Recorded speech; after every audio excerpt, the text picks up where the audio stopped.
Good morning. This is the Lew Rockwell Show, and how great it is to have as our guest this morning Mr. Randy England. Randy's a writer, a blogger, criminal defense lawyer in Jefferson City, Missouri. Boy, talk about an important profession these days. His latest book is called Free is Beautiful, Why Catholics Should Be Libertarian. So, Randy, when you run into sort of the typical statist Catholic or statist Protestant, for that matter, they always seem to want to tell you about Romans 13. What's your response to that? Well, Romans 13, of course, is where it talks about giving honor to the emperor and giving honor where honor is due and paying taxes where taxes are due and obeying the authorities in that. And, well, that is a problem if you read it in certain ways.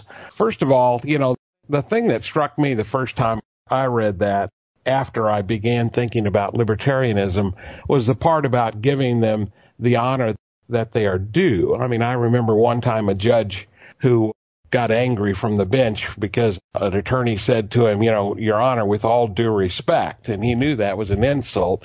Only a fool feels complimented when they're wished all the honor that they're due. And so if there's no honor due, then that's not much they're going to get. And if there's no taxes due, then they're not going to get much. And I think that St. Paul, when he wrote that, I think there was a little tongue-in-cheek there.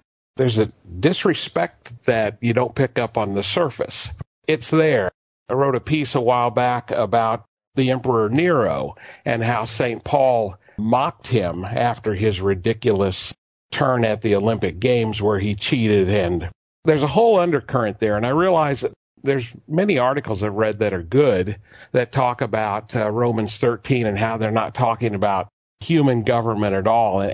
And that can be very true on a certain level. But I think on the level where he's talking about human government, in this case the Roman Empire, he is mocking them. You can see that from that and some other writings. It was once pointed out to me that Tarsus, where St. Paul was from, was a center of study of Stoicism in the Roman Empire, and that Romans 13 is entirely written in Stoic language, and that the Stoics, who were quietists, so otherwise they all would have been killed for having the view I'm about to express, was their idea that you only owed obedience to the government if the government was enforcing the natural law. And so if the government is enforcing a law against murder or theft or rape or whatever, then you should cooperate with them. So that's maybe what St. Paul was saying. He maybe wasn't saying, and after all, he himself didn't obey the emperor. He certainly wasn't saying, obey the emperor in all things, or his henchmen. Well, and the Catholic Church has a tradition that goes all the way back, and of course St. Augustine said that this was back in, 400 years after Christ. He said that an unjust law is no law, unjust government is no government, and unjust government is a gang of thieves. People talk to me a lot about Catholic social teaching and how they read that not to go along very well with libertarianism. But I really don't believe that's true. It seems that whenever the social encyclicals are talking about government, they're really talking about a just government or almost an idealized government. When you read it through and you see here's what government ought to do, you think, what government is that? I mean, not one that I've ever seen or heard of. So much of what the church teaches and what St. Paul taught also did come from a practical standpoint. It's kind of like the, slaves obey your masters. He wasn't saying that slavery was good. He was just saying you need to obey, at least at this point, because all you're going to do is cause trouble and more trouble for yourself, And I think that element does run through there. And certainly St. Paul did not want this tiny little Christian church to be targeted even more by the government than it already was. He did not want it to be seen as a socially revolutionary movement, but rather simply a spiritual and religious movement. He didn't want the potential enemies of the church and the government to entirely crush it. Of course, he wasn't endorsing slavery. He was saying, just don't give these people the impression that they should kill us all and end the existence of the church at that early time. And they tried to do that for 300 years. No, this is even being, that's exactly right. Even with this attitude on the part of the Christians, they were murdered left and right by the Roman government for a very long time. I think that's really true, and that's just the more you look at the scriptures and that, you see that Christianity and of course the Catholic Christians see the same thing, that is very, very compatible with libertarianism. For myself, I came at the thing from the criminal law background. I was a prosecutor and attorney for 14 years, and then I finally got out of that. We still like you, though, Randy. Well, I know, and I still have thoughts about that. The last domino to fall for me was drug prohibition. Even as I was still a prosecutor, it seemed like it was just a waste of time and money and really lives, even of the defendant. It's one of the reasons that I got out and became a criminal defense attorney. At least I could work the other side of the fence. That's great. Yeah, but you have to look at these things, and of course you have to get something right in your own head. I'm a Catholic, and we try not to separate, the truth. Whether it's religious truth or scientific or philosophic. If it's true, it's got to be harmonized, or it isn't true. And so as I started to look into, Catholic Christian teaching as it related to libertarianism, I really started seeing things that were very encouraging to me, starting with my own area in criminal law.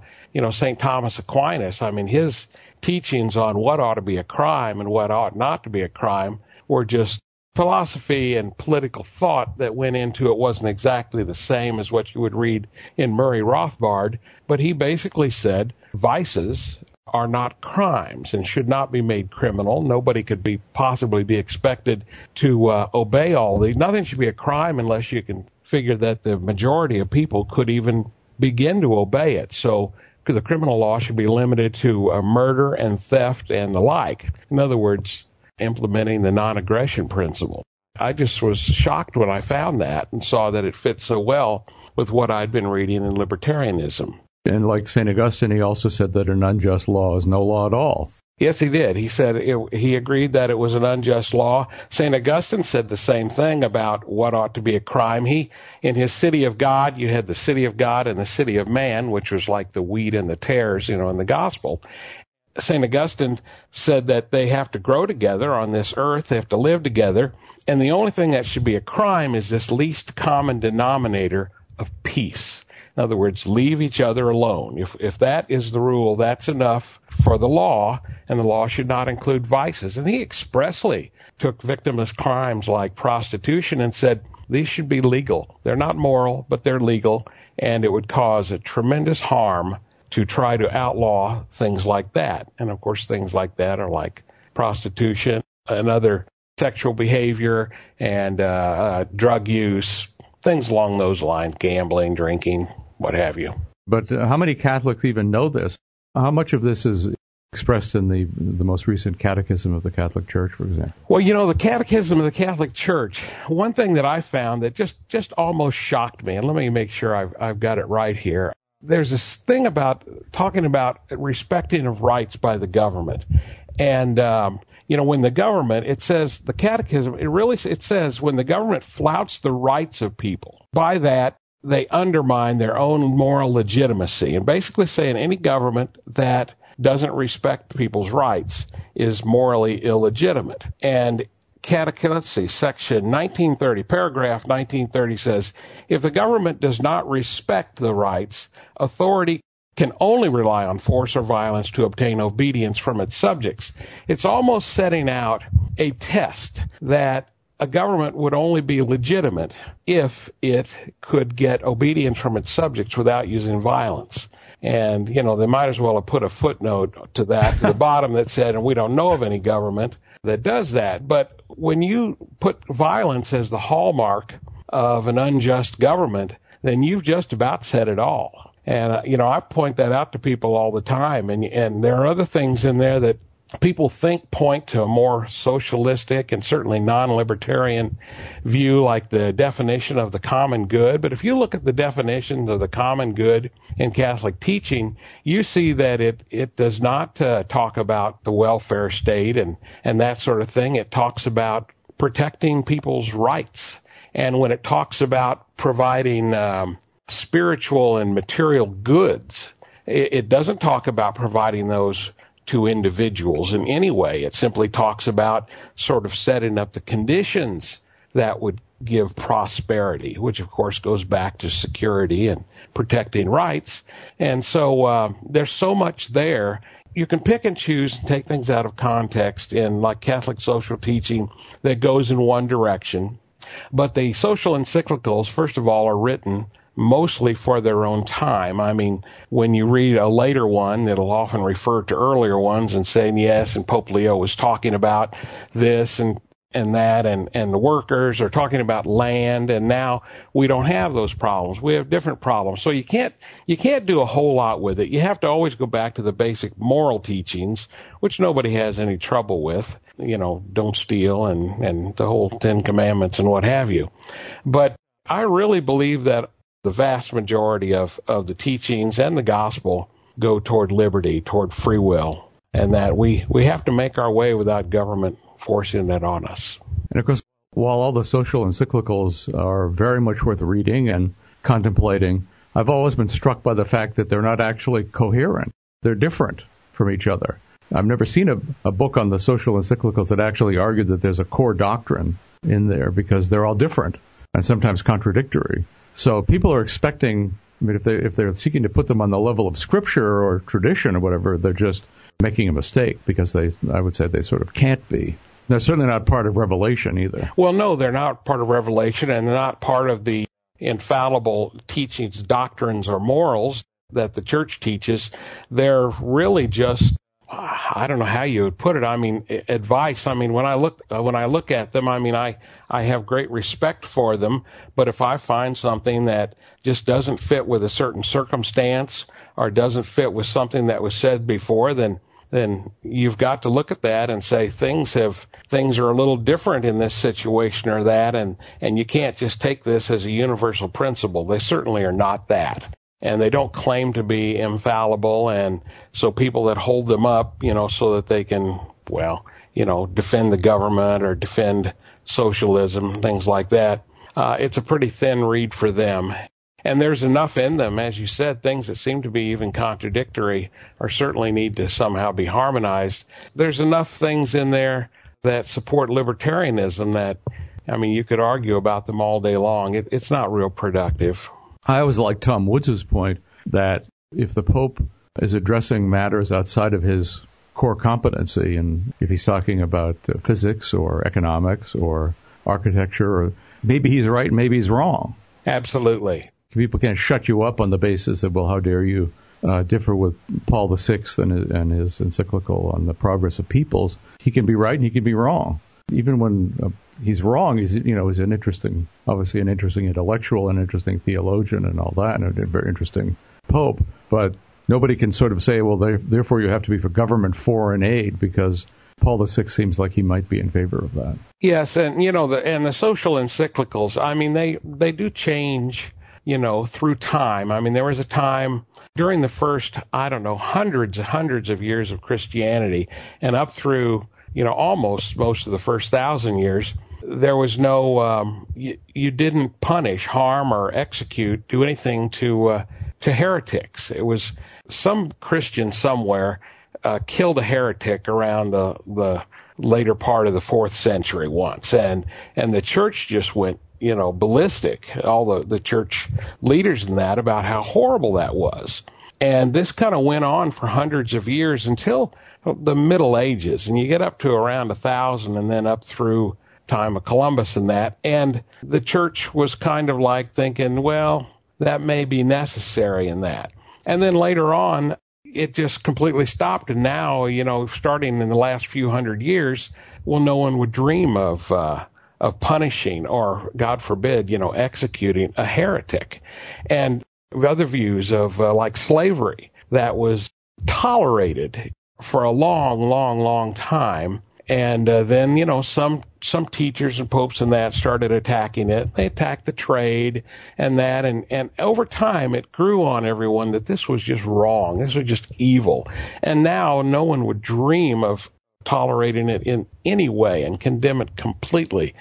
This social teaching that would involve, say, those two issues, they have changed over time.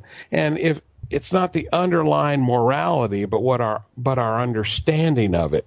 And I think that the Catholic Church, like society in general, is moving toward freedom and liberty. I mean, you had a guy like Lord Acton 150 years ago who was really kind of silenced and kind of quietly persecuted. I mean, he just had to shut up or he's going to get in more trouble. He was moving in this direction, but he was ahead of the church. And so many things that he believed in, you come up to the Second Vatican Council, and now the things that he said are much more accepted.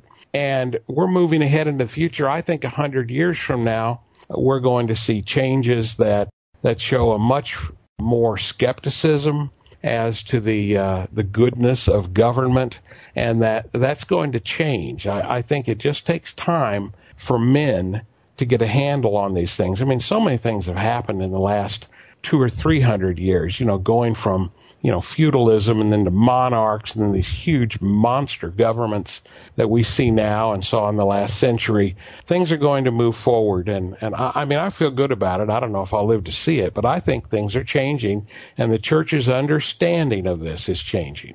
No, and I thought Benedict XVI was quite wonderful on these issues. Yes. And his writings, very, very powerful on government and the church and the legitimate powers of government. And maybe, of course, he also held that there could be no such thing as a just war because of modern weapons.